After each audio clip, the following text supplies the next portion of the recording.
So, those are the complaints. What are some of the top most significant changes in the DSM-5? Well, first of all, I think unhappily, the DSM-5 has discontinued the multi-axial diagnosis system. So, no more axes 1, 2, 3, 4, etc., which means that personality disorders will now appear as diagnostic categories. There will be no more GAF score or listing of psychosocial stressors or continuing medical conditions. Um, DSM-5 is trying to emulate ICD, and in ICD everything is one axis. So the multi-axial model will be replaced by a dimensional component to diagnostic categories, again trying to approximate ICD-10. In ICD, everything is essentially one axis.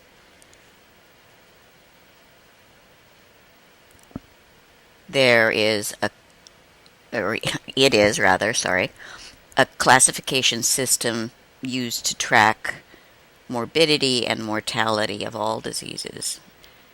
It was developed by the World Health Organization, and it's a much broader compendium than the DSM in that it covers psychiatric issues, diseases, injuries, many other conditions and afflictions. The current version of ICD is 10. The United States and some other countries are still using ICD 9 for reporting purposes. The ICD definitions are important because they provide the framework for discussing medical and mental health issues around the world. ICD is the standard that ties everything together so that a person with autism, flu, depression, or any other issue would be diagnosed the same anywhere he or she went. At least that's the goal of its developers.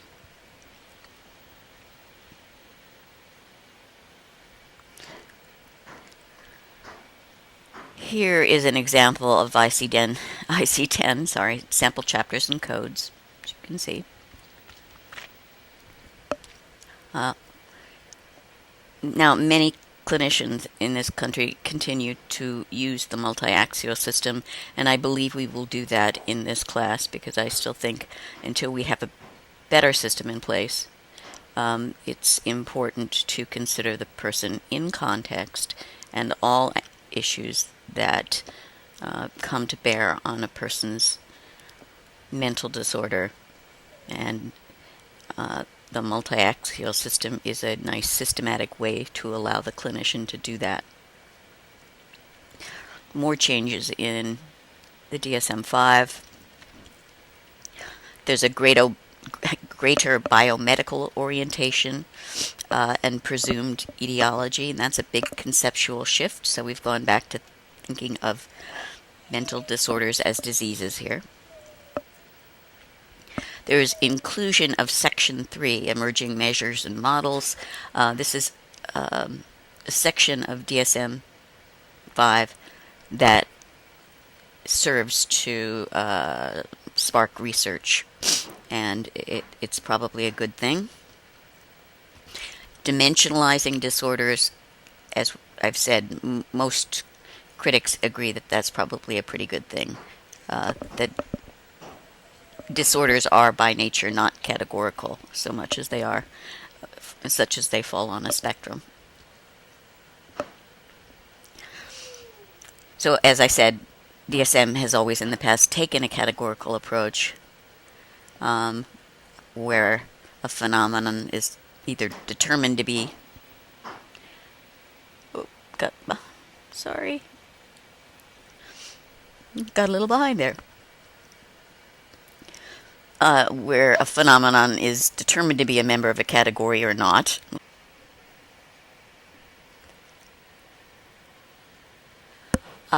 Or a dimensional approach in which the phenomena differs in degree from other phenomena along that continuum. For example, mildly depressed, moderately depressed, severely depressed, or severely oppressed. And DSM has typically always taken a categorical approach, but Many researchers and clinicians believe that we've actually made a big mistake in trying to construct little boxes for disorders, saying if you get over this level, you have a disorder. If you don't, you don't. Um, Using boxes like that as a categorical approach to classification. We set up categories that people either fit or they don't fit. You're pregnant or you're not. Um, it's a qualitative approach. So if you look a little bit more like this box, let's go back, then that box, that's what we'll call you. And because the DSM-4 has been a dichotomous system, it leaves unclear the status of those who nearly meet criteria. So we call them subclinical. And what does that mean? So more and more professionals have joined the argument that we should use a dimensional approach to classification, a quantitative approach. Everyone has characteristics that fall along a continuum. Disorders are conceptualized at falling at the end of that continuum. So we should recognize that there are many different levels of traits, many possible clusters of traits. We should just list those traits and say how much of them a person has got. An example of a revision in DSM-5 which has taken a dimensional approach to what was formerly a categorical category. Autism spectrum disorder is a new DSM-5 name that reflects a scientific consensus that 4 previously separate disorders are actually a single condition with different levels of symptom severity in 2 core domains. Clinicians had been applying the DSM-4 criteria for these disorders inconsistently and incorrectly. So autism spectrum disorder now encompasses the previous DSM-4 autistic disorder, autism, and Asperger's disorder, and childhood disintegrative disorder, and pervasive developmental disorder not otherwise specified. Of course, this has also been controversial. And, for example, parents of children with Asperger's feel that it's a step back, that the term autism is perhaps more stigmatizing than Asperger's, and so to lump them onto that broader category it could have negative effects. Moving on, dimensionalizing disorders. Another significant change in the DSM-5 is that disorders have been reclassified or recombined. So, for example, obsessive disorders are no longer OCD. It has its own category. It's no longer considered an anxiety disorder, nor is PTSD, post-traumatic stress disorder, that now also has its own separate category. Not sure what the implications there are. We've changed our, BDD, as you see here, it refers to body dysmorphic disorder, which is now listed as an obsessive disorder. So we've just kind of reconceptualized some disorders. Whether this will be a bad thing or a good thing, I think, remains to be seen. Let me speak specifically about one of the changes, gender identity disorder. What was formerly gender identity disorder is now referred to as gender dysphoria. So it's really a separate diagnostic class in DSM-5.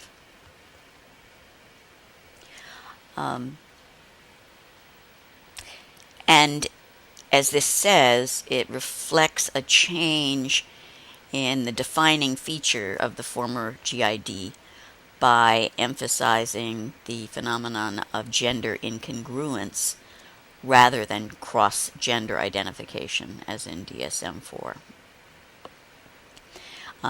That responded to concerns that the term gender identity disorder was stigmatizing. The revised term is already familiar to clinicians working with these populations. and probably is a good change. I think it reflects the emotional component of the diagnostic criteria without pathologizing individuals who simply identify with a gender other than their biological one.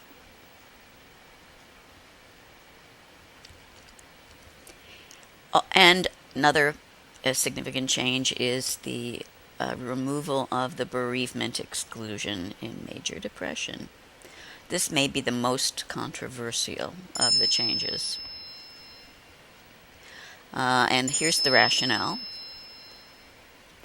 In some individuals, major loss, including but not limited to loss of a loved one, can lead to a major depressive episode or even exacerbate pre-existing depression in folks.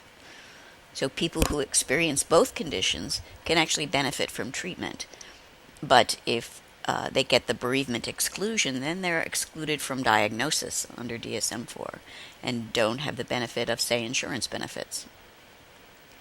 Furthermore, the rationale goes, the 2-month time frame that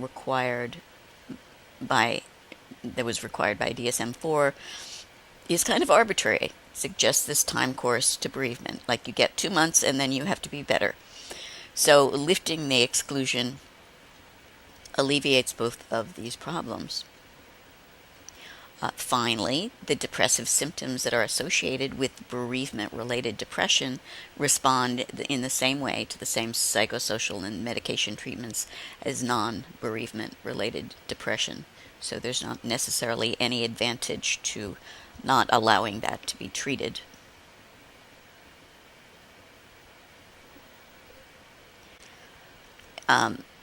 So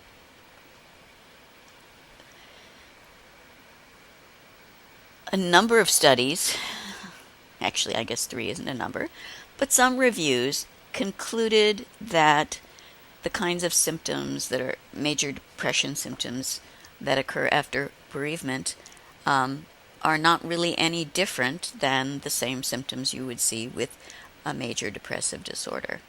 They include feelings of guilt and worthlessness, psychomotor retardation, and suicidal ideation. They are apparently equally genetically influenced.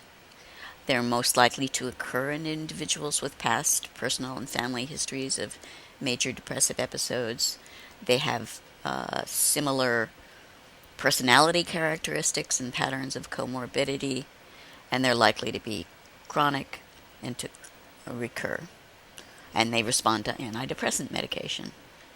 So, conclusion was the bereavement exclusion should not be retained in the DSM-5.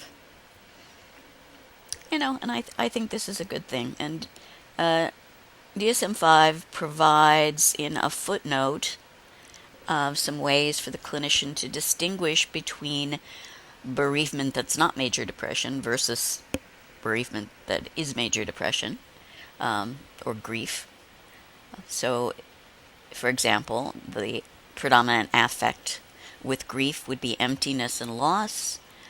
Major depression, persistent depressed mood, and the inability to anticipate happiness or pleasure. Dysphoria comes and goes. It's more persistent with major depression. It comes and goes with grief. Pain can be also accompanied by positive emotions and humor, remembering the loved one, for example. Whereas with major depression, there aren't any light moments typically. The unhappiness is pervasive.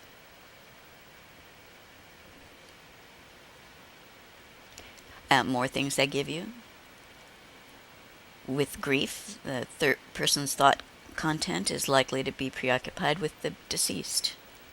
Whereas with major depression, there is instead a major focus on the self and self-criticism and very pessimistic ruminations. With grief, self-esteem may be preserved if a person is not feeling good about themselves. It typically has to do with failing the the lost loved one in some way. Whereas with major depression, there's a more global kind of worthlessness and self-esteem, lack of self-esteem. Suicidal thoughts, never good in any case, but if with bereavement, tend to be more focused on the deceased, whereas with major depression, more focused on ending one's own life because the person feels worthless, undeserving of life, or hopeless.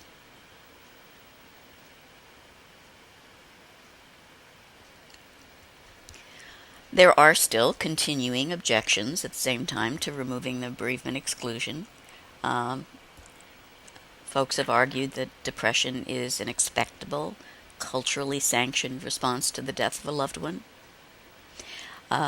They've argued that bereavement excluded depression is different than MDE in that it's not likely to occur or recur, but we see that that's not necessarily the case. And even with the bereavement exclusion, the diagnosis of severe cases are still possible. It medicalizes sadness and grief, and it limits normal grief to 2 weeks. And, ta-da, it provides the pharmaceutical industry a bonanza, which is maybe the big bad one.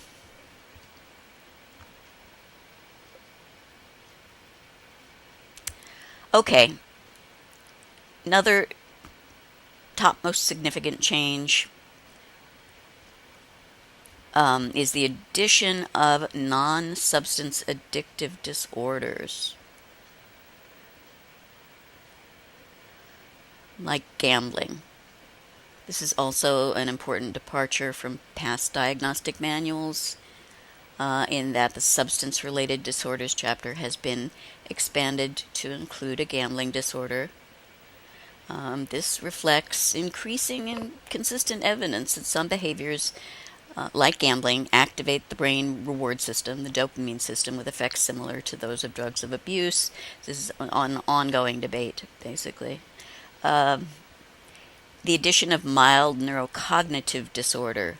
The real concern here is that it pathologizes normal aging processes. It's meant to represent a risk. If a person has some loss of cognitive function, but mild loss, and are still able to function, they can get this diagnosis, which then pathologizes what might be the normal process of aging. And I think I mentioned earlier, there's a movement toward clinical utility versus validity. So remember what those are. Clinical utility is not really so much concerned with, is this a real thing or not? And more concerned with, is it useful if we have this diagnosis? Will it assist treatment, facilitation of people feeling better, and so on? So let's talk about that a little bit more. How might you show the validity of a diagnostic category? It's a good question. The expectation of Robbins and Goose was that each clinical syndrome would ultimately be validated by its separation from other disorders. So put these here. By a common clinical course,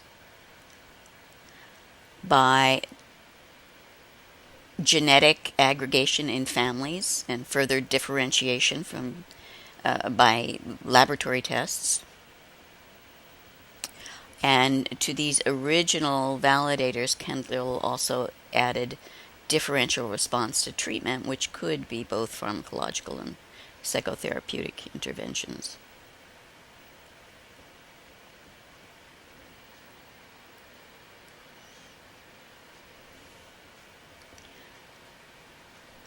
I guess I want to go back and look at these things and say we are far from achieving this. We have some disorders that somewhat meet these criteria. Schizophrenia is one of them. Bipolar disorder. But in many other cases, it's not so clear. So the initial hopes that DSM-5 would represent a paradigm shift toward an ideological, more biologically based classification of disorders was tempered, I guess, by the recognition of the limitations of what we actually currently know about psychiatric disorders. For example, we've come to recognize that we're unlikely to find single gene underpinnings for most mental disorders, which are more likely to have polygenetic vulnerabilities and environmental exposures to produce disorders. It's complicated, in other words, and therefore the focus for DSM-5 has shifted from validity enhancements to improved clinical utility. And the DSM-5 folks actually say until incontrovertible etiological mechanisms are identified, the most important standard will be the clinical utility. I think it's a pragmatic approach. I'd like to hear your thoughts. Back to significant changes. Yes, there's still some more. So we have gotten to, the NOS category has been replaced with either other specified or unspecified. That's rather minor. It's a 5. It's not a Roman numeral anymore. Don't get that wrong. It gives away the fact that you're not paying attention. So it's not DSM-V, it's DSM-5. The rationale for doing that, the committee said, was so that they can do updates more easily. For example, 5.1, 5.2, and so on. There's been some issues about, opacity in decision making in the process of the development of this manual. In earlier versions, particularly DSM-4, there was a DSM-4 source book that included all the field trials, all the rationales, all the votes for changes, and in fact, there's been almost none of that, as in DSM-5.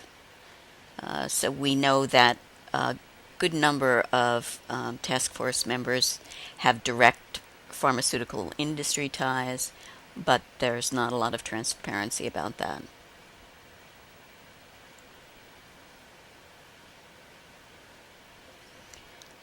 And then probably the last and and some say the very biggest surprise in DSM-5 was the fact that there was no change in the classification of personality disorders.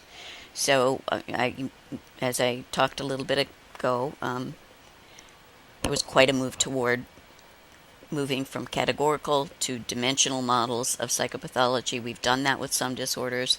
The place where that was most pressing was within the category of personality disorders, but DSM-5 has not done that in this case.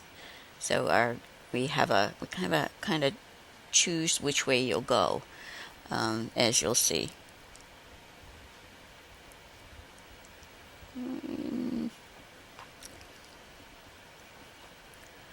Okay, I'm actually going to stop here because this lecture has gotten really long and I'm sure you're snoring and asleep.